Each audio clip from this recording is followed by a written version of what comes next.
Día 33. La cobertura de oración. Aarón y Hur le sostuvieron los brazos, uno el izquierdo y el otro el derecho. Éxodo 17:12.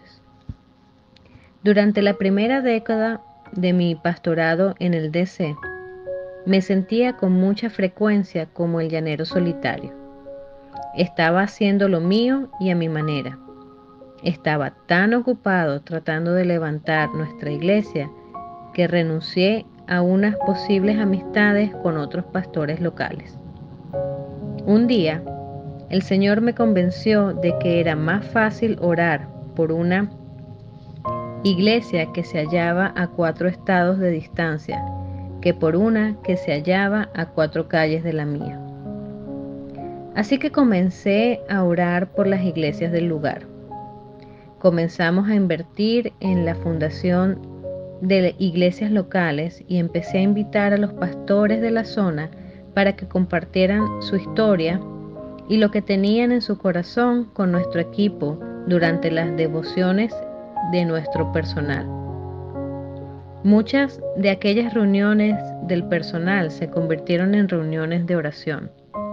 Inevitablemente terminábamos de rodillas, intercediendo los unos por los otros. Cada vez que un pastor dirigía el devocional, sentía que se debilitaba más la fortaleza del territorialismo. Yo creo firmemente que necesitamos muchas clases distintas de iglesia, porque hay muchas clases diferentes de personas. Siempre que una iglesia esté predicando el Evangelio, se trata de todos para uno y uno para todos. Tendremos nombres diferentes en la puerta de entrada, pero hay una sola iglesia y un solo pastor de las iglesias. De manera que estoy orando para que se derrame un avivamiento en la capital de nuestra nación. Pero no tiene que comenzar por la congregación National Community Church. Todo lo que quiero es participar en él. En estos últimos años, Dios nos ha bendecido con algunos pastores amigos que son estupendos. Laura ha cultivado amistades con 4 esposas de pastores: Donna, Heather, Jill y Tyreen. Y yo he estado estableciendo amistad con un puñado de pastores a los cuales he llegado a amar y a respetar como hermanos y padres en la fe. Hasta los ministros necesitan pastores, y el Señor me ha bendecido con un Aarón y un Hur. Bob Matthew y Michael Hall han pastoreado en el DC casi tanto tiempo como el que tengo yo de vida. Sin que yo supiera, ellos pactaron rodearme con un círculo de oración todos los días. Es difícil describir lo que significa saber que hay 2 pastores de más de 70 años orando por mí todos los días. Pero siento que sus oraciones son las que me sostienen los brazos. Parte de lo que hace que estén tan cargadas de significado esas amistades recién halladas es que son la respuesta a una oración que yo ni siquiera sabía que estaban haciendo. Un miembro de mi círculo de oración me reveló hace poco que ellos habían estado orando de manera específica para que Dios trajera estratégicamente a otros pastores de más edad a mi vida. Durante estos últimos años, Él ha respondido esas oraciones. Las respuestas se llaman Michael, Bob, Amos, Mike, Stuart, Dennis y Glenn, solo por nombrar unos pocos. Aarón y Hur. Si vamos a interceder por otros, más nos vale que nos aseguremos de que hay también otros que están intercediendo por nosotros. Necesitamos una cobertura de oración, sobre todo cuando entramos a una temporada intensa de oración y ayuno. Cuando caemos de rodillas, nos estamos buscando un pleito con el enemigo. Y el enemigo nos contraataca. No te equivoques, llevamos una diana pintada en la espalda. El enemigo nos quiere eliminar, pero no nos puede tocar. Él no tiene jurisdicción en nuestra vida si nosotros estamos cubiertos por la sangre de Jesús, pero también necesitamos cobertura en oración. La intercesión es una guerra espiritual. No es para los débiles ni los flojos. Por definición, orar intensamente es algo duro. Habrá momentos en que se nos estará quebrando el corazón a causa de una carga de oración. Habrá temporadas en las cuales los dolores de parto se volverán intensos, porque el Espíritu Santo está haciendo nacer algo nuevo en nosotros. Y habrá momentos en los cuales sentiremos que el enemigo está lanzando un ataque frontal contra nuestra familia, nuestro negocio o nuestra iglesia. Entonces es cuando necesitamos permanecer de rodillas y orar sin desmayar. La guerra espiritual puede ser temible y solitaria, pero siempre me he sentido entrañadamente alentado cuando he encontrado un aumento en la oposición o la opresión espiritual. Eso significa que estoy haciendo algo bien hecho. Significa que estoy encolerizando al enemigo. Significa que me estoy abriendo camino poco a poco. Y precisamente cuando la pelea se vuelve más feroz, sé que Dios se está preparando para ir a pelear por mí. En Éxodo 17 hallamos una descripción golpe a golpe de una antigua batalla entre los israelitas y los amalecitas. Mientras Moisés mantenía los brazos en alto, los israelitas ganaban terreno. Pero cuando él se cansaba y bajaba los brazos, los israelitas perdían terreno. Entonces fue cuando Aarón y Hur se pusieron de pie junto a Moisés y le levantaron los brazos hasta la puesta del sol. Las batallas espirituales se pelean de esa misma manera.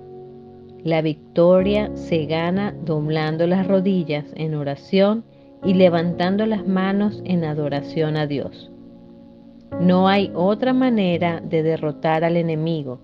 No se ha ganado ninguna victoria sin la oración y la alabanza.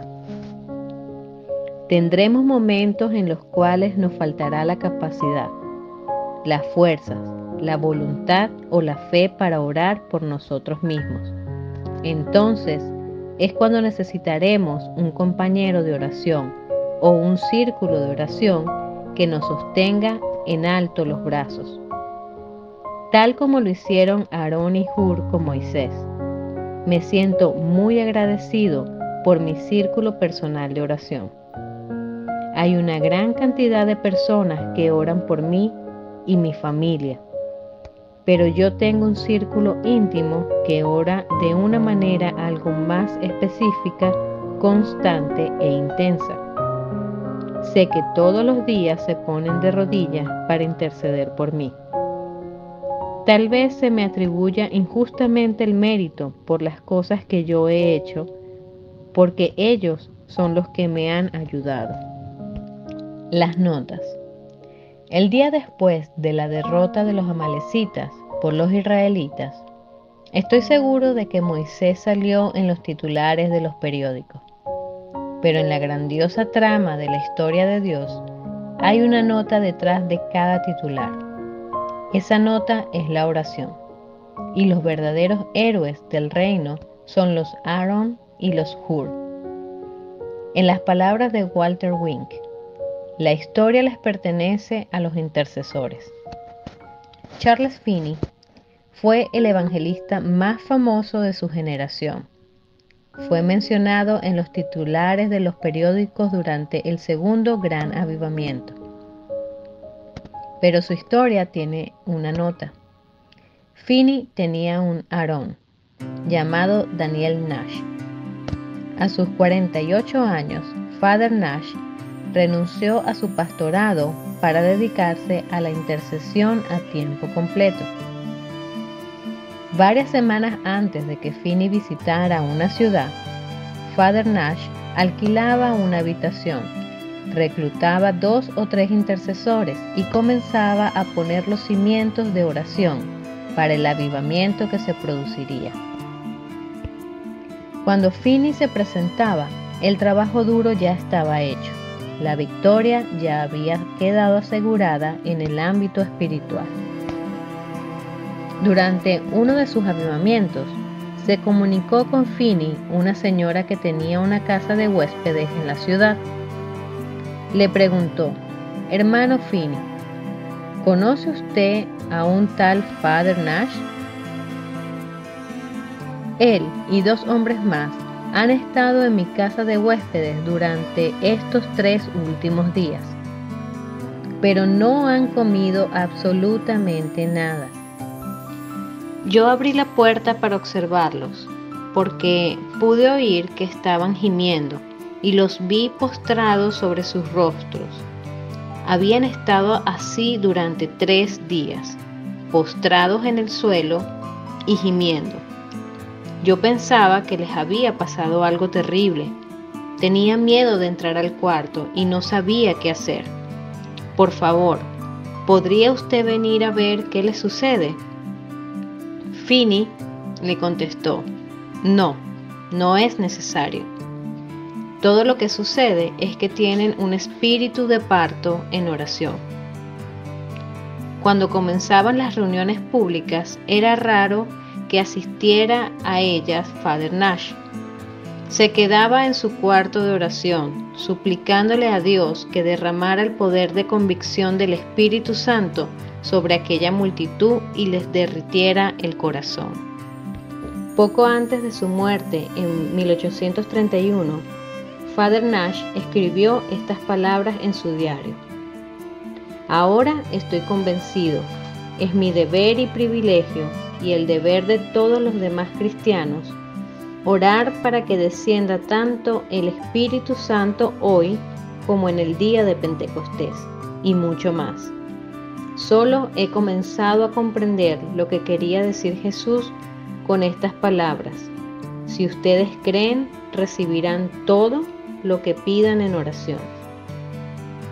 Father Nash está enterrado en un pequeño cementerio cercano a la frontera entre Nueva York y Canadá. En la lápida de su tumba aparece el siguiente epitafio: «Daniel Nash, obrero junto con Finney, poderoso en oración, 17 de noviembre de 1775 a 20 de diciembre de 1831. La oración es la pluma con la que se escribe la historia. No te preocupes por salir en los titulares, céntrate en las notas. Si te enfocas en las notas, Dios va a escribir los titulares. Si intercedes por otros, asegúrate de que haya otros que estén intercediendo por ti».